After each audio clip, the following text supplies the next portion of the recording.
رسول اللہ صلی اللہ علیہ وسلم نے ارشاد فرمایا رب کاسیات عاریات، بہت سی عورتیں، صنفان لم ارہما، آپ صلی اللہ علیہ وسلم نے فرمایا دو قسم کی مخلوق ایسی ہے جو میں نے نہیں دیکھی. کیا مطلب؟ وہ میرے زمانے میں نہیں پائی جاتی، وہ بعد میں آئیں گے.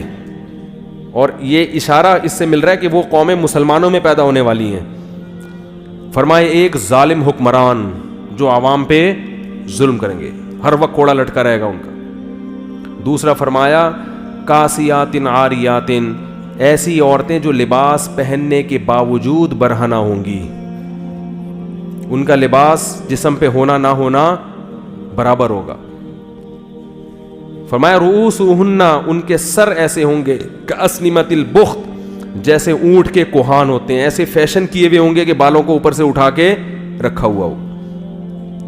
تو علماء نے لکھا ہے کہ ایسا چست لباس پہننا جس سے جسم کے اعضاء جھلکتے ہوں، یا ایسا باریک لباس پہننا جس سے جسم کی کھال نظر آتی ہو، اس سے یہ مطلب ہے کہ لباس کے باوجود کیا ہوں گی؟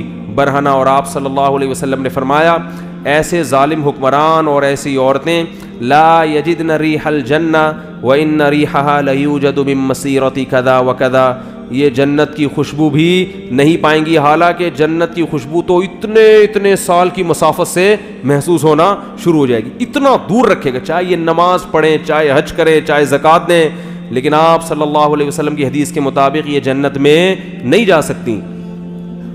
کتنا بڑا حکم ہے، مگر آج اس حکم کی دھجیاں اڑائی جا رہی ہیں.